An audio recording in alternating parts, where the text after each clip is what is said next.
Friends, என்னென்னா இது வந்து இந்த இப்போ அங்கே வயநாடு வயநாடு இல்லையா, அது வயல் நாடு. அப்போல்லாம் வந்து சேரன் பாண்டியன்லாம் இருந்தாங்க இல்லையா, அவங்கெல்லாம் வந்து அந்த இடத்துல தான் வயல்வெளிகளாக அதை யூஸ் பண்ணுவாங்களாம். அந்த அந்த வயநாடை, அது இப்போ வயநாடு ஆயிடுச்சு. அது ஆக்சுவலி அது வயல் நாடம். அது அந்த மாதிரி இருந்த இடங்கள் அதெல்லாம். இப்போ அங்கே வந்தது மட்டும் இல்லை, இந்த இந்த உலகம் அழியுங்கிற மாதிரியெல்லாம் என்ன, நான் வந்து இதெல்லாம் சொல்லிக்கிட்டு பயமுறுத்திக்கிட்டு இருக்கிறேன் அப்படின்லாம் நினைக்காதீங்க. நான் இப்போ சொல்கிறதுனால எதுவும் நடக்க போகிறதில்ல. நம்ம என்ன கடவுளா?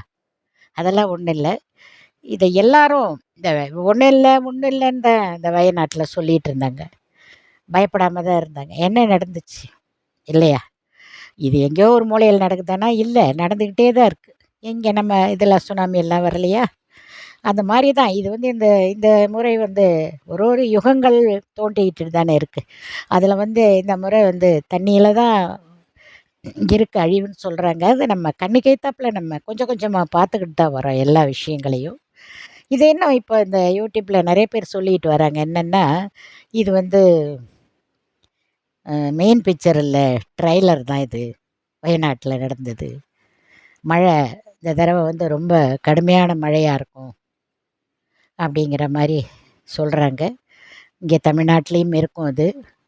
நம்ம தமிழ்நாட்டில் கொஞ்சம் மழை சேர்ந்த மாதிரி ஒரு வாரம் பெஞ்சாலே வேளச்சாரி ரொம்பிடும். அந்த இன்னும் எத்தனையோ ஏரிகள் இருக்கிற ஏரியெல்லாம் ரொம்பிடும். என்ன பண்ணுவாங்களோ மக்கள்லாம், என்ன ஏது, இது எல்லாமே வந்து கவர்மெண்ட் பார்க்கணும். கவர்மெண்ட்டு தான் என்னத்தை சொல்கிறது, நம்ம கவர்மெண்ட்டுங்கிறது என்ன நம்ம கையிலையா இருக்குது? நம்ம அதை பற்றி பேச எல்லாம் பார்த்துக்கிட்டு பண்ணணும். என்ன பண்ணுறாங்க ஏது பண்ணுறாங்கன்னு தெரில. மக்களுக்கு ஒரு சேஃப்டியான லைஃப்பை கொடுக்கணும். லாஸ்ட் டைம் வந்த மழையிலேயே எவ்வளோ பேருக்கு எந்த உதவியும் இல்லைன்னு எல்லாம் புலம்பிக்கிட்டு இருந்தாங்க.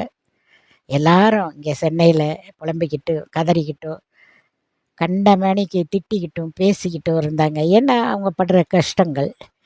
இனியும் மழை இருக்குன்னு தான் சொல்கிறாங்க. அங்கேயும் கேரளாவிலேயும் நிறைய மழை இருக்காம் இதுக்கப்புறமும். அதே மாதிரி இங்கே தமிழ்நாட்டிலேயும் மழைகள் நிறைய இருக்குது, பாதிப்புகளும் நிறைய இருக்குங்கிற மாதிரி சொல்கிறாங்க. என்னமோ நம்ம என்ன பண்ண முடியும்? கடவுள் ஒருத்தரை கும்பிட்றத தவிர வேறு எதுவுமே நம்மளால் பண்ண முடியாது. எல்லாமே ஆண்டவன் கையில். என்னமோ சொல்லுவானே அந்த மாதிரி, உருவாக்கியவனும் அவனே அழிப்பவனும் அவனேங்கிற மாதிரி தான் இருக்குது.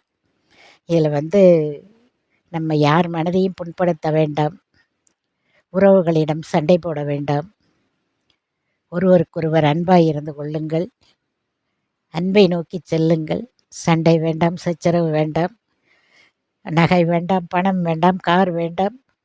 வாழ்வதற்கு நமக்கு வயிற்றுக்கு சாப்பாடு வேணும். 3 வேளை நம் குழந்தைகளை நாம் வாழும் நாட்கள் வரை படிக்க வைக்கணும். நீங்கள் சேர்த்து வைக்கிற சொத்தே பிள்ளைங்களுக்கு படிப்பு தான். சண்டை சச்சரவு, நீ அவனை விட்டு நீ இவனை விட்டு, நீ இத்தனை கோடி சம்பாரிச்ச, நீ அத்தனை கோடி, என்னங்காச்சு அத்தனை கோடி. அவ்வளோ வீடு இந்த வயநாட்டில் ஒவ்வொருத்தவங்களும் புலம்புறாங்க. 40 வருஷம் 50 வருஷம் இருந்தவங்கெல்லாம் ஒரு வீடு கட்ட எவ்வளோ கஷ்டம். நீங்கள் கட்டினவங்க யாராக இருந்தீங்கன்னா உங்களுக்கெல்லாம் தெரிஞ்சிருக்கும். ஒன்றையும் பார்த்து பார்த்து செய்வோம் இல்லையா? எனக்கு சொந்த வீடு இல்லை, அதனால் எனக்கு அதை பற்றி தெரியல. இருந்தாலும் அந்த கஷ்டங்கள் எனக்கு தெரியும். அந்த மாதிரியே தான் அங்கே இருந்தவங்க அத்தனை பேரும் புலம்புறாங்க. பார்த்து பார்த்து கட்டின வீடு எல்லாமே ஒரு நிமிஷத்தில் தவிடுபொடி ஆயிடுச்சுன்னு.